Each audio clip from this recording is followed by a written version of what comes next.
তো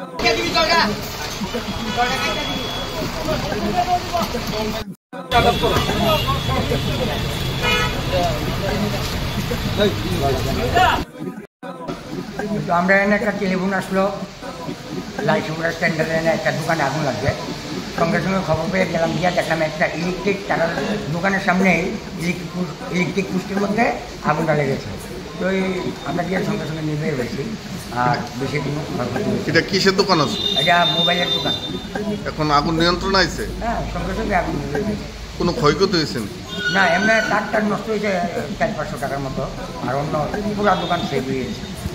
Subscribe to Tripura Info and press the bell icon so that you never miss any latest updates and news on Tripura.